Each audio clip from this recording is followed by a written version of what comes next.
খবৰৰ বাতৰিৰ প্ৰভাৱ আটক হ'ল নাৰী দেশ ব্যৱসায়ৰ লগত জড়িত থকা বহু বিতৰ্কিত দিলীপ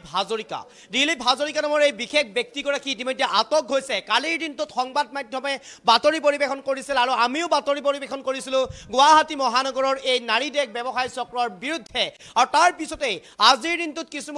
মুহূৰ্তৰ পূৰ্বে দিছপুৰ আৰক্ষী উপস্থিত হৈছিলগৈ বাপ্তিষ্ট ইন নামৰ যিটো গেষ্ট হাউচ আছিল এই গেষ্ট হাউচত উপস্থিত হৈছিলগৈ। তাৰ পিছতে আৰম্ভ কৰিছিল তদন্ত।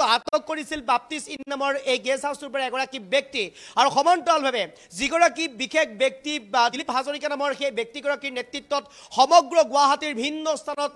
যিটো দেহ ব্যৱসায় চলি গৈছিল সেই ব্যক্তিগৰাকীক ইতিমধ্যে আটক কৰিবলৈ সক্ষম হৈছে। এক প্ৰকাৰ যেন কঠোৰ হৈছে মহানগৰ আৰক্ষী। ভিন্ন প্ৰান্তত ইতিমধ্যে অভিযান আৰম্ভ কৰিছে। দিলীপ হাজৰিকাক আটক কৰিছে। সোধা পোছাৰ অন্তত হয়তো গ্ৰেপ্তাৰ কৰিব পাৰে এইগৰাকী দিলীপ হাজৰিকাক, যিগৰাকী দিলীপ হাজৰিকাৰ নেতৃত্বত সমগ্ৰ গুৱাহাটীৰ ভিন্ন প্ৰান্তত ভিন্ন স্থানৰ পৰা ৰাজ্যৰ ভিন্ন স্থানৰ পৰা লৈ অনা হৈছিল যুৱতীসকলক আৰু ব্যৱহাৰ কৰা হৈছিল দেহ ব্যৱসায় চক্ৰত। আৰু এই যুৱতীসকলক লৈ যি দেহ ব্যৱসায় কৰি গৈছিল এইগৰাকী দিলীপ হাজৰিকা নামৰ বিশেষ ব্যক্তিয়ে সেই ব্যক্তিগৰাকীক ইতিমধ্যে আটক কৰিবলৈ সক্ষম হৈছে। আৰক্ষী উপস্থিত হৈছেগৈ এই বিশেষ বাপ্তিষ্ট ইন নামৰ বিশেষ গেষ্ট হাউচটো জয়ানগৰস্থিত এই গেষ্ট হাউচটোত উপস্থিত হৈ আৰক্ষীয়ে ইতিমধ্যে তদন্ত আৰম্ভ কৰিছে। এগৰাকী ব্যক্তিক আটক কৰিছে, শেহতীয়াকৈ আটক কৰিছে যিগৰাকী নাম চৰ্চিত হৈছে দিলীপ হাজৰিকা। এই দিলীপ হাজৰিকা নামৰ ব্যক্তিগৰাকীক ইতিমধ্যে আটক কৰিবলৈ সক্ষম হৈছে আৰক্ষী। এই মুহূৰ্তত আমাৰ হাতত কথিত সাংবাদিক লক্ষ্য আছে। সমগ্ৰ বিষয়ে ইতিমধ্যে আমি বাতৰি পৰিৱেশন কৰি আছোঁ। কালিৰ পৰাই বাতৰি পৰিৱেশন কৰি আছোঁ। সমগ্ৰ বিষয়খনত আমি জোৰদাৰভাৱে লাগি আছোঁ। ইতিমধ্যে আৰক্ষীয়ে তদন্ত আৰম্ভ কৰিছে। বাপ্তিষ্ট ইনত উপস্থিত হৈছেগৈ এগৰাকী ব্যক্তিক আটক কৰিছে। শেহতীয়াকৈ যিগৰাকী চৰ্চিত দিলীপ হাজৰিকাক আটক কৰিছে। হয়তো সোধা পোছাৰ অন্তত গ্ৰেপ্তাৰ কৰিব পাৰে। আৰু অধিক তথ্য কি আছে চাওক, আজি নহয় আমি কালিৰ পৰা বাতৰিটো সম্প্ৰচাৰ কৰি আছোঁ আৰু যি সকলে বাতৰিটো চাইছে যে কেনেধৰণে আচলতে বৃহৎ এটা নেক্সাছ আৰু যি নেক্সাছৰ জৰিয়তে যিটো আচলতে এনেধৰণৰ এটা বৃহৎ নেক্সাছৰ সৈতে জড়িত থকাৰ গুৰুতৰ অভিযোগ উত্থাপন হৈছে। এই বিশেষ ব্যক্তিজনৰ কথা পোহৰলৈ আহিছে আৰু এই দিলীপ হাজৰিকাৰ জৰিয়তে এটা বৃহৎ যি দেহ ব্যৱসায়ৰ নেক্সাছ জড়িত হৈ আছে, য'ত আচলতে এটা খোপনি পুতি লৈছে এটা বিশেষ গেষ্ট হাউচত। সেই গেষ্ট হাউচত এনেধৰণৰ আৰক্ষীৰ যি অভিযান চলিছে আৰু তাৰ পিছতেই এই গেষ্ট হাউচৰ যি ব্যৱসায়ীৰ লগত জড়িত থকা বা এনেধৰণৰ যি ব্যৱসায়ৰ চলাই যোৱাৰ এটা গুৰুতৰ অভিযোগ উত্থাপন হৈছে। গতিকে সেই গুৰুতৰ অভিযোগতে তেওঁক আটক কৰিছে আৰু কিছু সময়ৰ পিছতে যি বশিষ্ঠ আৰক্ষী আছে বশিষ্ঠ আৰক্ষীৰ থানাত এখন বিশেষ সংবাদমেল সম্বোধন কৰিব। ডিচিপি মৃণাল ডেকাই সেই সংবাদমেল সম্বোধন কৰিব বুলি আমি খবৰ লাভ কৰিছোঁ আৰু বিশেষ সূত্ৰৰ পৰা আমি সেই খবৰ লাভ কৰাৰ পিছতে এই যি বিশেষ যি গেষ্ট হাউচো আছে সেই গেষ্ট হাউচত আমি উপস্থিত হৈছিলোঁ আৰু উপস্থিত হোৱাৰ সময়খিনিত এটা কথা উল্লেখ কৰিছে তেওঁলোকে যে আমি তদন্ত কৰি আছোঁ। গতিকে তদন্তৰ আওতাত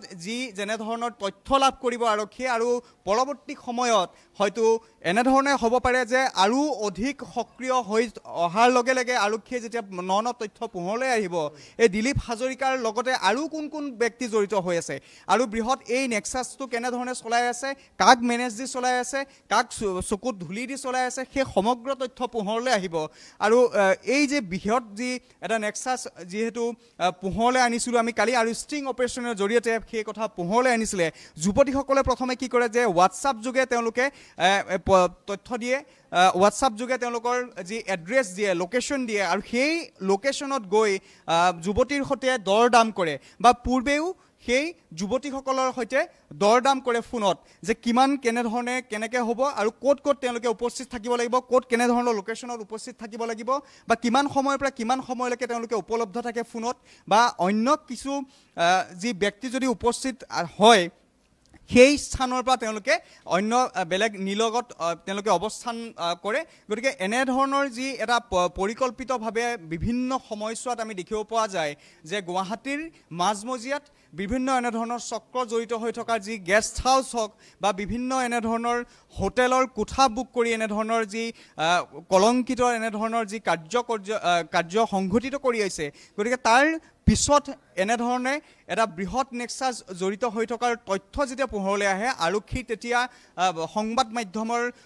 যি জৰিয়তে সেই তথ্যসমূহ যেতিয়া পোহৰলৈ আনে আৰু তাৰ পিছত আৰক্ষীয়ে সাৰ পায় সেই কথা ক'ব লাগিব আৰু কালিও যি ঠিক এনেধৰণৰ পুনৰাবৃত্তি হৈছে যে সংবাদ মাধ্যমে প্ৰথমে বাতৰি পোহৰলৈ আনিছে সংবাদ মাধ্যমে সেই বাতৰি তথ্য পোহৰলৈ আনিছে সংবাদ মাধ্যমে সবিস্তাৰে সেই বাতৰি কালিৰ পৰা আমি সম্প্ৰচাৰ কৰি আছোঁ আৰু ক'ত কেনেধৰণে তেওঁ আচলতে কথা পাতে ক'ত কেনেধৰণে যুৱতীক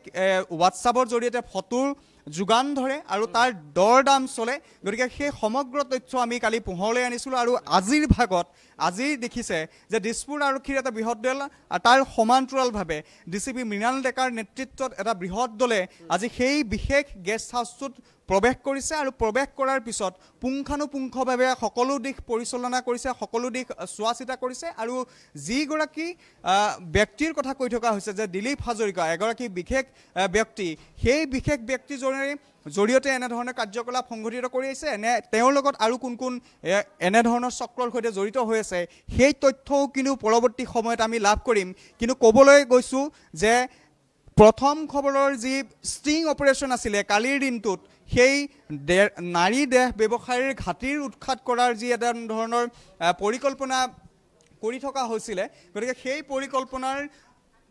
পূৰ্ব অনুমান হয়তো তেওঁলোকে পাইছিলে গতিকে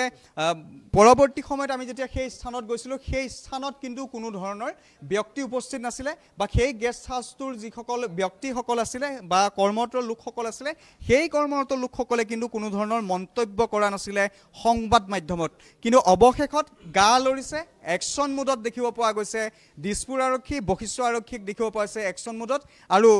এই আৰক্ষীৰ তৎপৰতা এতিয়া ক'বলৈ যাব লাগিব যে আৰক্ষীৰ তৎপৰতাত হয়তো এনেধৰণৰ যি নেক্সাছ আছে আৰু অন্য হয়তো নেক্সাছ আৰু হয়তো পোহৰলৈ অহাৰ এটা সম্ভাৱনা পোৱা গৈছে মিনাজ নিশ্চিতভাৱে ক'ব লাগিব লক্ষ্য আপুনি ঠিক কথাই উল্লেখ কৰিছে ইতিমধ্যে আৰক্ষীয়ে তদন্ত অব্যাহত ৰাখিছে দিছপুৰ আৰক্ষী আৰু বৈশিষ্ট্য আৰক্ষীয়ে যুটীয়াভাৱে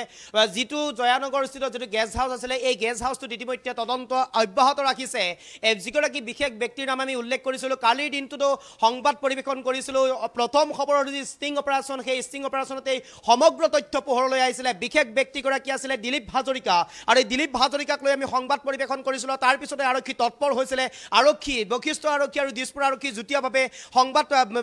তদন্ত অব্যাহত ৰাখিছিলে তাৰপিছতেই আজিৰ দিনটোত আটক কৰিবলৈ সক্ষম হৈছে কিছু মুহূৰ্তৰ পিছতেই দিলীপ হাজৰিকাক আৰু এইগৰাকী দিলীপ হাজৰিকাক আটক কৰাৰ পিছতেই সোধা পোছা বৰ্তমান অব্যাহত আহিছে ডিচিপি মৃণাল ডেকাই নিজেই সেই স্থান পৰিদৰ্শন কৰিছে নিজেই তাত উপস্থিত হৈছেগৈ আৰু ডিচিপি মৃণাল ডেকা উপস্থিত হৈ সমগ্ৰ ঘটনাৰ তদন্ত অব্যাহত ৰাখিছে আৰু কিছু মুহূৰ্তৰ পূৰ্বে হয়তো সংবাদমেল সম্বোধন কৰিব সমগ্ৰ বিষয়খনত পাতকৈ এটা এটাকৈ তথ্য প্ৰদান কৰিব ডিচিপি মৃণাল ডেকাই আৰু ইতিমধ্যে আমি ক'ব লাগিব এই মুহূৰ্তত প্ৰথম খবৰৰ প্ৰথম বাতৰি পৰিৱেশন কৰিছিলোঁ এই গুৱাহাটী মহানগৰৰ এই নাৰী দেহৰ ব্যৱসায়ৰ বিৰুদ্ধে আৰু প্ৰথম খবৰে এই ষ্টিং অপাৰেশ্যন চলোৱাৰ পিছতেই এক প্ৰকাৰ গুৱাহাটী মহানগৰ আৰক্ষী ইতিমধ্যে সাৰ পাইছে গুৱাহাটী মহানগৰ আৰক্ষী ইতিমধ্যে সষ্টম হৈছে কঠোৰ হৈছে তদন্ত অব্যাহত ৰাখিছে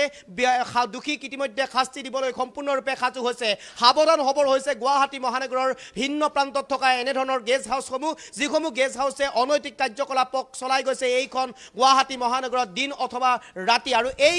চলাই যোৱা অনৈতিক কাৰ্যকলাপ চলাই যোৱা গেষ্ট হাউচসমূহ বৰ্তমান সময়ত সাৱধান হ'বৰ হ'ল অতি শীঘ্ৰে গুৱাহাটী মহানগৰৰ ভিন্ন প্ৰান্তত গুৱাহাটী আৰক্ষীয়ে হয়তো অভিযান চলোৱাৰ দিশে যদিহে অভিযান চলাই ধৰা পৰে তেনেহ'লে হয়তো শাস্তি হ'ব পাৰে সেই গেষ্ট হাউচসমূহৰ এই মুহূৰ্তত ডিচিপি মৃণাল ডেকাৰ মন্তব্য আছে আমি পোনে পোনে শুনাবৰ কাৰণে চেষ্টা কৰিছোঁ তদন্তৰ খাতিৰত যিখিনি কৰিব লাগে সেইখিনি আমি গেষ্ট হাউচত তদন্তটো কৰি আছো বাকি 4:30 বজাত মই আপোনাক গোটেইখিনি লৈ গ'লে ডিটেইলছত মই জনাম মানে ইয়াত তেওঁ হেৰি কৰা হৈছে নেকি ডিটেইন কৰা হৈছে কেইবাজনো মানুহকো আমি সোধপোছৰ কাৰণে উঠাইছো যে কাৰ কি ইনভলভমেণ্ট আছে সেইটো অলপ দেৰিকৈ আমি গম পাই যাম আমি মানে যিখিনি তদন্তত আমি যিখিনি উলিয়াব লগা আছে সেইখিনি উলিয়াই লওঁ মই 4:30 5টা বজাত বশিষ্ঠ থানাতে আপোনালোকৰ সন্মুখত মালিক স্বত্বাধিকাৰী কোন এইটো গেষ্ট হাউচৰ মানে কোনোবা হাজৰিকা নামৰ কোনোবা এজন আছে সেইবিলাক আমি চব সোধপোছ কৰি আছো কিবা তেখেতকো উঠাইছে নেকি বৰ্তমান তেখেতকো ডিটেইন কৰিছে নেকি আপোনালোকে এতিয়া আমি কেইবাজনো মানুহকো উঠাইছো আছে মানে কেইবাজনকো উঠাইছো সোধপোছ চলি আছে আৰু এইবিলাক অলপ চেঞ্চিটিভ মেটাৰ যি কথা কৈ দিব নোৱাৰি যি কথা কৈ দিব নোৱাৰি গতিকে আমি তদন্তত চাই লওঁ ইয়াত ভিক্টিম কোন হয় হেৰি কোন হয় একিউজ কোন হয় এইবিলাক চব চাব লাগিব তাৰপিছত মই 4:30 বজাত আপোনালোকৰ বশিষ্ঠ থানাত বিৱৰি কথাখিনি কৈ দিম ঠিক আছে আমি যিখিনি তদন্তৰ খাতিৰত যিখিনি কৰিব লাগে সেইখিনি আমি গেষ্ট হাউচত তদন্তটো কৰি আছো। বাকী 4:30 বজাত মই আপোনাক গোটেইখিনি লৈ গ'লে ডিটেইলছত মই জনাম। মানে ইয়াত তেওঁক হেৰি কৰা হৈছে নেকি, ডিটেইন কৰা আমি কেইবাজনো মানুহকো আমি সোধপোছৰ কাৰণে উঠাইছো। এতিয়া কাৰ কি ইনভলভমেণ্ট আছে সেইটো অলপ দেৰিকৈ আমি গম পাই যাম। আমি মানে যিখিনি তদন্তত আমি যিখিনি উলিয়াব লগা আছে সেইখিনি উলিয়াই লওঁ। মই 4:30 5টা বজাত বশিষ্ঠ থানাতে আপোনালোকৰ সন্মুখত মালিক স্বত্বাধিকাৰী কোন এইটো গেষ্ট হাউচৰ মানে কোনোবা হাজৰিকা নামৰ কোনোবা এজন আছে, সেইবিলাক আমি চব সোধপোছ কৰি আছো। কিবা তেখেতকো উঠাইছে নেকি বৰ্তমান? তেখেতকো ডিটেইন কৰিছে নেকি আপোনালোকে? এতিয়া আমি কেইবাজনো মানুহকো উঠাইছো, আছে মানে কেইবাজনকো উঠাইছো, সোধপোছ চলি আছে। আৰু এইবিলাক অলপ চেঞ্চিটিভ মেটাৰ, যি কথা কৈ দিব নোৱাৰি, যি কথা কৈ দিব নোৱাৰি। গতিকে আমি তদন্তত চাই লওঁ ইয়াত ভিক্টিম কোন হয়, হেৰি কোন হয়, একিউজ কোন হয়, এইবিলাক চব চাব লাগিব। তাৰপাছত মই 4:30 বজাত আপোনালোকৰ বশিষ্ঠ থানাত বিৱৰি কথাখিনি কৈ দিম। ঠিক আছে।